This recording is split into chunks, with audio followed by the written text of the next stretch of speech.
Hi students, this is Rupashri from TGI DCT Coaching Center. So ಇವತ್ತಿನ ವಿಡಿಯೋದಲ್ಲಿ round 2 ಬಗ್ಗೆ complete information ನ provide ಮಾಡ್ತಾ ಇದ್ದೀನಿ. ಸೊ ರೌಂಡ್ 2 ಅಂತ ಅಂದ್ರೆ ಈಗಾಗಲೇ ನಿಮಗೆ ರಿಸಲ್ಟ್ಸ್ ಗಳು ಅನೌನ್ಸ್ಮೆಂಟ್ ಬಂದಿದೆ. ಸೊ ಫಸ್ಟ್ ರೌಂಡ್ ರಿಸಲ್ಟ್ ಅಲ್ಲಿ ನಿಮಗೆ ಒಂದು ಪರ್ಟಿಕ್ಯುಲರ್ ಕಾಲೇಜು ಮತ್ತೆ ಅದಕ್ಕೆ ಕೆಇಎಗೆ ಎಷ್ಟು ಫೀಸ್ ಅನ್ನ ಪೇ ಮಾಡಬೇಕು ಅಂತ ಒಂದು ರಿಸಲ್ಟ್ ಅನೌನ್ಸ್ಮೆಂಟ್ ಬಂದಿದೆ. ಈ ರಿಸಲ್ಟ್ ಅಲ್ಲಿ ನೀವು ಔಟ್ ಆಫ್ 4 ಚಾಯ್ಸಸ್ ನ ಕ್ಲಿಕ್ ಮಾಡಬೇಕಾಗುತ್ತೆ. ಯಾರೆಲ್ಲ ಚಾಯ್ಸ್ 2 ಚಾಯ್ಸ್ 3 ಕ್ಲಿಕ್ ಮಾಡ್ತಿದ್ದೀರಾ ಅವರು ನೀವು ರೌಂಡ್ 2 ನ ಪಾರ್ಟಿಸಿಪೇಟ್ ಮಾಡ್ತಾ ಇದ್ದೀರಾ. ಈಗ ಅಲಾಟ್ ಆಗಿರುವಂತ ಇಂಜಿನಿಯರಿಂಗ್ ಕಾಲೇಜು ನಿಮಗೆ ಇಷ್ಟ ಆದ್ರೆ ಸ್ಯಾಟಿಸ್ಫೈ ಇದ್ರೆ ಚಾಯ್ಸ್ 1 ಹೋಗ್ಬಿಡ್ತೀರಾ. ಸಪೋಸ್ ಇನ್ನು 50-50 ಡೌಟ್ ಅಲ್ಲಿ ಇರ್ತೀರಾ ಅಂದ್ರೆ ಅರ್ಥ ನಿಮ್ಗೆ ಈಗಾಗಲೇ ಇಲ್ಲಿ ನೀವು ಸಮ್ ಕಾಲೇಜಸ್ ನ ನೀವು ಏನೋ ಆಪ್ಷನ್ ಎಂಟ್ರಿ ಮಾಡಿದ್ರಿ. ಸೊ ಫಾರ್ ಎಕ್ಸಾಂಪಲ್ ಅದರಲ್ಲಿ ನಿಮ್ಗೆ 5th ಕಾಲೇಜು ನಿಮ್ಗೆ ಈಗ ಅಲಾಟ್ಮೆಂಟ್ ಅಲ್ಲಿ ರಿಸಲ್ಟ್ ಅಲ್ಲಿ ಅನೌನ್ಸ್ ಆಗಿದೆ. ಬಟ್ ನೀವು ಇನ್ನು ನನಗೆ 5th ಗಿನ ಮೇಲ್ಗಡೆ ಏನಾದ್ರೂ ಸಿಗ್ಬಹುದಾ ಅನ್ನೋ ಹೋಪ್ಸ್ ಇದ್ರೆ ಮಾತ್ರ ನೀವು ಚಾಯ್ಸ್ 2 ನ ಕ್ಲಿಕ್ ಮಾಡಬೇಕು. ಆವಾಗ ನೀವು ಈ 5th ಕಾಲೇಜ್ ಏನಿದೆ ಈ 5th ಕಾಲೇಜನ್ನ ಹೋಲ್ಡ್ ಅಲ್ಲಿ ಇಟ್ಕೊಳ್ತೀರಾ. ಸೊ ನಿಮ್ಗೆ ರಿಸಲ್ಟ್ ಅಲ್ಲಿ 5th ಕಾಲೇಜ್ ಸಿಗುತ್ತೆ ಅಥವಾ 5th ಕಾಲೇಜಿಗಿನ ಮೇಲ್ಗಡೆ ಇರೋ ಆಪ್ಷನ್ಸ್ ಗಳು ಸಿಗ್ತದೆ. ಸೊ ಚಾಯ್ಸ್ 2 ಕ್ಲಿಕ್ ಮಾಡಿದ್ರೆ ಹೋಲ್ಡ್ ಅಲ್ಲಿ ಇಡಬೇಕು. ಹೋಲ್ಡ್ ಅಲ್ಲಿ ಇಟ್ಕೊಳ್ಳೋಕೋಸ್ಕರ ಅಂದ್ರೆ ನಿಮಗೆ ಕೊನೆಗೆ 5th ಸಿಗಬೇಕು ಅನ್ನೋ ಒಂದು ಪರ್ಪಸ್ ಗೋಸ್ಕರ ನೀವು ಕೆಇಎಗೆ ಫೀಸ್ ಅನ್ನ ಪೇ ಮಾಡಬೇಕಾಗುತ್ತೆ. ಚಾಯ್ಸ್ 3 ಅಂದ್ರೆ ನಿಮ್ಗೆ ಅಲಾಟ್ ಆಗಿರೋ college totally you are not satisfied. So you are completely ಹೊಸದಾಗಿ ಆಪ್ಷನ್ ಎಂಟ್ರಿ ಮಾಡಿಬಿಟ್ಟು ನಾನು ಟ್ರೈ ಮಾಡ್ತೀನಿ ಅನ್ನೋಂಥದ್ದಿದ್ದಾಗ ನೀವು ಚಾಯ್ಸ್ 3 ನ ಕ್ಲಿಕ್ ಮಾಡಿದ್ರೆ ಆಲ್ರೆಡಿ ಅಲಾಟ್ ಆಗಿರುವಂತ ಕಾಲೇಜು ಕ್ಯಾನ್ಸಲ್ ಆಗುತ್ತೆ. ಸೊ ಕ್ಲಿಕ್ ಮಾಡೋದಕ್ಕಿಂತ ಮುಂಚೆ ಸರಿಯಾಗಿ ಥಿಂಕ್ ಮಾಡಿ ಕ್ಲಿಕ್ ಮಾಡಿ ಸ್ಟೂಡೆಂಟ್ಸ್. ಈಗ ಚಾಯ್ಸ್ 2 ಕ್ಲಿಕ್ ಮಾಡಿದ್ರೆ ಏನ್ ಮಾಡ್ಬೇಕು, ಕಾಲೇಜ್ ಹೋಲ್ಡ್ ಅಲ್ಲಿ ಇಡಬೇಕು. ಹೋಲ್ಡ್ ಅಲ್ಲಿ ಇಡಬೇಕು ಅಂದ್ರೆ ಕೆಇಎ ಫೀಸ್ ಪೇ ಮಾಡ್ಬೇಕಾದ್ರೆ ಚಲನ್ ಡೌನ್ಲೋಡ್ ಮಾಡ್ರಿ, ಕೆಇಎಗೆ ಫೀಸ್ ಪೇ ಮಾಡ್ರಿ. 3 ಚಲನ್ಸ್ ಇರುತ್ತೆ, ಒಂದು ಬ್ಯಾಂಕಿಂಗ್, ಒಂದು ಇಂಜಿನಿಯರಿಂಗ್ ಕಾಲೇಜ್ಗೆ, ಒಂದು ನಿಮ್ಮ ರೆಫರೆನ್ಸಸ್ಗೆ. ಕೆಇಎ ಫೀಸ್ ಪೇ ಮಾಡಿದ್ಮೇಲೆ ನಿಮ್ಗೆ ಕಾಲೇಜ್ ಅಡ್ಮಿಷನ್ ಆರ್ಡರ್ ನಿಮ್ಗೆ ಡೌನ್ಲೋಡ್ ಆಗೋದಿಲ್ಲ. ಸೊ ನೀವು ಯಾವುದೇ ರೀತಿಯ ಎಡಿಟ್ ಮಾಡಕ್ ಸಾಧ್ಯ ಇರಲ್ಲ. ನೀವು ಯಾವ ಕಾಲೇಜನ್ನ ಡಿಲೀಟು ಮಾಡಕ್ ಬರಲ್ಲ, ಆಡ್ ಮಾಡಕ್ ಬರಲ್ಲ, ಆರ್ಡರ್ ಕೂಡ ಚೇಂಜ್ ಮಾಡಕ್ ಬರಲ್ಲ. ಜಸ್ಟ್ ನೀವು ಕೆಇಎಗೆ ಫೀಸ್ ಪೇ ಮಾಡಿ you need to wait for the second round result ಗೆ ವೇಟ್ ಮಾಡಬೇಕಾಗತ್ತೆ. ಇನ್ನು ಚಾಯ್ಸ್ 2 ಯಾರೆಲ್ಲ ಕ್ಲಿಕ್ ಮಾಡಿದೀರಾ ಸೆಕೆಂಡ್ ರೌಂಡ್ ರಿಸಲ್ಟ್ ಅನೌನ್ಸ್ಮೆಂಟ್ ಬರುತ್ತೆ.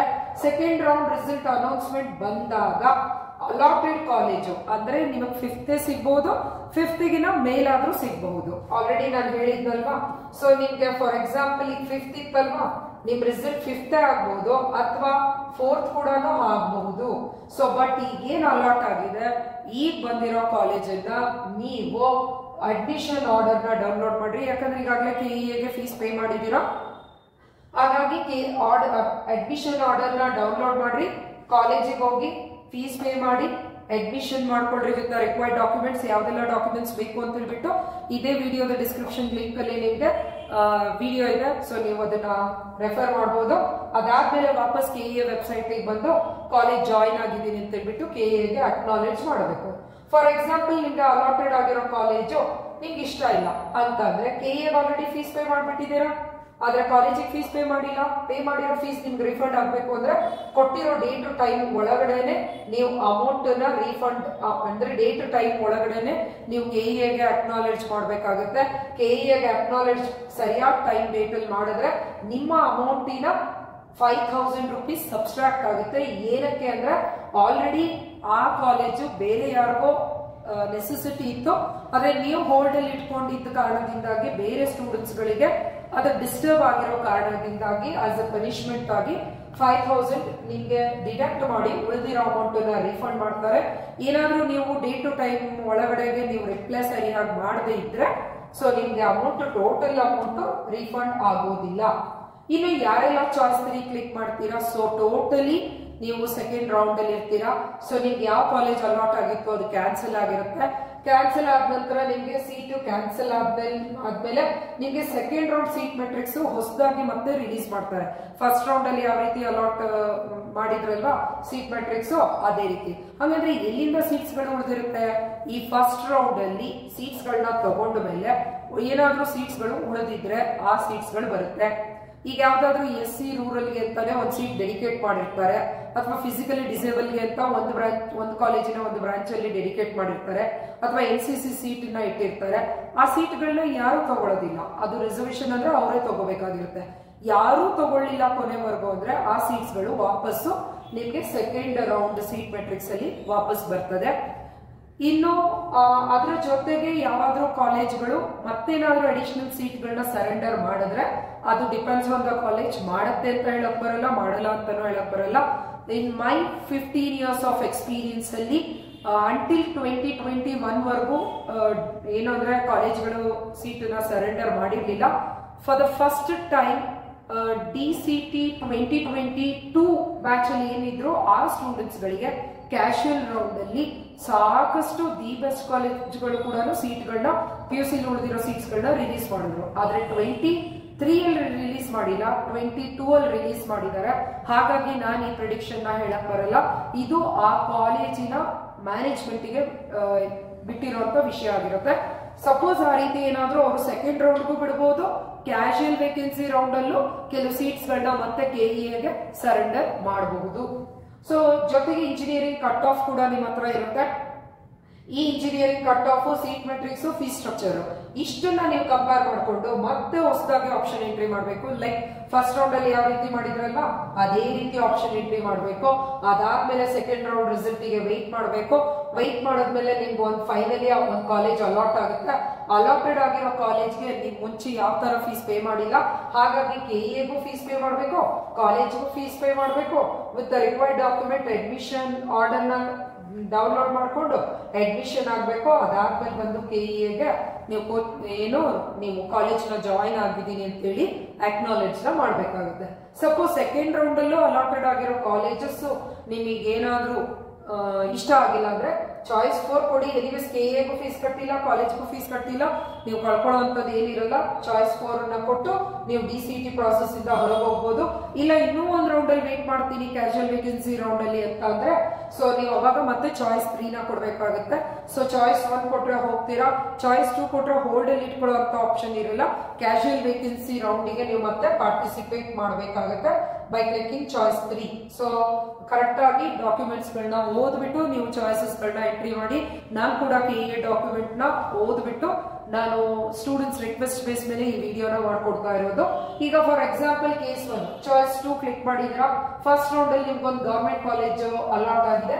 ಜಸ್ಟ್ ಸುಮ್ಮನೆ ಒಂದು ಎಕ್ಸಾಂಪಲ್ ತಗೊಂಡಿದ್ದೀನಿ 38,000 ಅಂತ. ನೀವು ಒಂದು 38,000 ಪೇ ಮಾಡಿರ್ತೀರಾ. ಸೆಕೆಂಡ್ ರೌಂಡ್ ಅಲ್ಲಿ ನಿಮ್ಗೆ 12 ಕಾಲೇಜ್ ಬರುತ್ತೆ. ನೀವು ಆಕ್ಚುಲಿ KEAಗೆ 99,000 ಪೇ ಮಾಡಬೇಕಾಗುತ್ತೆ. ಆಲ್ರೆಡಿ 38 ಪೇ ಮಾಡಿರೋದ್ರಿಂದ ಇನ್ನು ಡಿಫರೆನ್ಸ್ ಅಮೌಂಟ್ ಮಾತ್ರ ನೀವು KEAಗೆ ಪೇ ಮಾಡಬೇಕಾಗುತ್ತೆ. ಆದ್ರೆ next case 2 for example round 1 ಅಲ್ಲಿ ನಿಮ್ಗೆ 12 ಕಾಲೇಜ್ ಸಿಕ್ಕಿದೆ 99,000. ರೌಂಡ್ 2 ಒಳಗಡೆ ಗವರ್ಮೆಂಟ್ ಕಾಲೇಜ್ ಸಿಗುತ್ತೆ 38,000. ಆಕ್ಚುಲಿ ಗವರ್ಮೆಂಟ್ ನಿಮ್ಗೆ 61,000 ರೀಫಂಡ್ ಮಾಡಬೇಕು. ಈ 61 ಅಲ್ಲಿ ಯಾವುದೇ ರೀತಿಯ 5,000 ರೂಪೀಸ್ ಕಟ್ ಆಗೋದಿಲ್ಲ. ಬಟ್ ಇದಕ್ಕೆ ಕೂಡ ನೀವು ಕರೆಕ್ಟ್ ಆಗಿ ಅವ್ರು ನಿಮ್ಗೆ KEA ಅಲ್ಲಿ ಕೊಡ್ತಾರೆ, ಅದರೊಳಗಡೆ ನಿಮ್ ಡೀಟೇಲ್ಸ್ ನ ಪ್ರಾಪರ್ ಆಗಿ ಎಂಟ್ರಿ ಮಾಡಬೇಕು. ಎಂಟ್ರಿ ಮಾಡಿದ್ರೆ ಮಾತ್ರನೇ ನಿಮ್ಮ ಅಮೌಂಟ್ ರೀಫಂಡ್ ಆಗುತ್ತೆ. But after some 1 or 2 months ಆದ್ಮೇಲೆ ನಿಮ್ಗೆ ಅಮೌಂಟ್ ರೀಫಂಡ್ ಆಗುತ್ತೆ. ಸೊ ಇನ್ನು ಫಾರ್ ಎಕ್ಸಾಂಪಲ್ ನೀವು ಇಂಜಿನಿಯರಿಂಗ್ ಕಾಲೇಜ್ ಅಡ್ಮಿಷನ್ ತಗೊಂಡು ಅದಾಗಿ 1 day ಅಥವಾ 1 ವಾರ ಅಥವಾ ಒಂದು ಸೆಮ್ ಆದ್ಮೇಲೆ ನೀವೇನಾದ್ರೂ ಕಾಲೇಜ್ ಡಿಸ್ಕಂಟಿನ್ಯೂ ಮಾಡಿದ್ರೆ ನಿಮ್ KEA ಫೀಸು ರಿಫಂಡ್ ಆಗಲ್ಲ, ಕಾಲೇಜ್ ಫೀಸು ರಿಫಂಡ್ ಆಗಲ್ಲ. ಅಡ್ಮಿಷನ್ ಟೈಮಲ್ಲಿ ನೀವೆಲ್ಲ ಒರಿಜಿನಲ್ ಡಾಕ್ಯುಮೆಂಟ್ಸ್ ನ ಕಾಲೇಜಿಗೆ ಕೊಟ್ಟಿರ್ತೀರಾ. ಎನಿವೇಸ್ ನೀವು ಹೋಗ್ತಾ ಇರೋದು lateral entry to engineering. So diploma students lateral entry ಹೋಗ್ತಿದ್ದೀರಾ. ಎನಿವೇಸ್ ಸೆಕೆಂಡ್ ಇಯರ್ ಫೀಸ್ ಅಂತೂ ಆಗಲ್ಲ. Third year and fourth year most of the colleges ನೀವು ಕಾಲೇಜ್ ಡಿಸ್ಕಂಟಿನ್ಯೂ ಮಾಡ್ತೀರಿ ಅಂದ್ರೆ ಉಳಿದ 2 ವರ್ಷದ ಫೀಸ್ ನೀವು ಪೇ ಮಾಡ್ರಿ. ಪೇ ಮಾಡಿದ್ಮೇಲೆ ನಿಮ್ ಒರಿಜಿನಲ್ ಡಾಕ್ಯುಮೆಂಟ್ಸ್ ನಾವು ರಿಟರ್ನ್ ಕೊಡ್ತೀವಿ ಅಂತ ಹೇಳ್ತಾರೆ. ಬಹಳ ಕೆಲವು ಕಾಲೇಜಸ್ ಅದು ತುಂಬಾ ಹೈ ಇನ್ಫ್ಲೂಯೆನ್ಸ್ ಮಾಡಿದ್ರೆ ಆಸ್ ಯೂಶುವಲ್ ಸೆಕೆಂಡ್ ಇಯರ್ದಂತೂ ನಿಮ್ಗೆ ಅಮೌಂಟ್ ಬರೋದಿಲ್ಲ. ಥರ್ಡ್ ಇಯರ್ ಅಂಡ್ ಫೋರ್ತ್ ಇಯರ್ಗೆ ಇನ್ಫ್ಲೂಯೆನ್ಸ್ ಅಥವಾ ವೆರಿ ಮೇಜರ್ ರೀಸನ್ಸ್ ಗಳಿಗೆ ಅದು ಥ್ರೂ KEA ನೀವು ಪರ್ಮಿಷನ್ ತಗೊಂಡು ಅದಕ್ಕೆಲ್ಲ ನಂಬರ್ ಆಫ್ ಪ್ರೊಸೀಜರ್ಸ್ ಫಾಲೋ ಮಾಡಿ ಕಾಲೇಜ್ ಸ್ಪೆಷಲಿ ಒಪ್ಕೋಬೇಕು. ಕಾಲೇಜ್ ಒಪ್ಕೊಂಡ್ರೆ ಮಾತ್ರ ವಿತೌಟ್ ಫೀಸು ನಿಮ್ಮನ್ನು ಡಿಸ್ಕಂಟಿನ್ಯೂ ಮಾಡ್ಲಿಕ್ಕೆ ಅವಕಾಶ ಕೊಡುತ್ತೆ. ಬಟ್ ಈ ವರ್ಷ ತೆಗೆದಿರೋ DCT ರ್ಯಾಂಕು ಮತ್ ಮುಂದಿನ ವರ್ಷದಲ್ಲಿ ರಿಯೂಸ್ ಆಗಲ್ಲ. ಈ ವರ್ಷದ ರ್ಯಾಂಕು ಇಲ್ಲಿಗೆನೆ. ನೀವು ಮುಂದಿನ ವರ್ಷ ಬೇಕು ಅಂದ್ರೆ ಮತ್ತೆ ನೀವು CET ಬರೆದು ಎಕ್ಸಾಮಿನೇಷನ್ ಅನ್ನ ತಗೋಬೇಕಾಗುತ್ತೆ. ಸೊ ಸೆಕೆಂಡ್ ರೌಂಡ್ ಅಲ್ಲಿ ಸೀಟ್ಸ್ ಗಳು ಯಾವ ರೀತಿ ಉಳಿಯುತ್ತೆ ಅನ್ನುವಂಥದ್ದು ವೆರಿ ಸೂನ್ ನಾನು ನಿಮ್ಗೆ ವಿಡಿಯೋನ ಪ್ರೊವೈಡ್ ಮಾಡ್ಕೊಡ್ತೀನಿ ಸ್ಟೂಡೆಂಟ್ಸ್. ಈಗಾಗಲೇ ಸಾಕಷ್ಟು ವ್ಯಾಲ್ಯೂಯಬಲ್ ಇನ್ಫಾರ್ಮೇಶನ್ ವಿಡಿಯೋಸ್ ಗಳು ನಮ್ಮ ಯೂಟ್ಯೂಬ್ ಚಾನೆಲ್ ಅಲ್ಲಿ ಇದೆ. ಅದರದೆಲ್ಲ ಲಿಂಕ್ ಗಳು ಇದೆ ಡಿಸ್ಕ್ರಿಪ್ಷನ್ ಬಾಕ್ಸ್ ಅಲ್ಲಿ ಇದೆ, ನೀವು ಹೋಗ್ಬಿಟ್ಟು ಚೆಕ್ ಮಾಡಬಹುದು. ಆದಷ್ಟು ಈ ವಿಡಿಯೋನ ನಿಮ್ಮ ಫ್ರೆಂಡ್ಸ್ ಗಳ ಗ್ರೂಪ್ ಅಲ್ಲಿ ಶೇರ್ ಮಾಡಿ. ಇನ್ನ ನಮ್ಮ ಟೆಕ್ನಾಲಜಿಕ್ಸ್ ಇನೋವೇಷನ್ಸ್ ನಲ್ಲಿ ಸ್ಟೇಟ್ ಗೆ ಫಸ್ಟ್ ರ್ಯಾಂಕ್ ಬಂದಿರುವಂತ ಮೊಹಮ್ಮದ್ ಸೈಫ್ ಅಲಿ ಶೇಖ್ ಇದ್ದಾರೆ.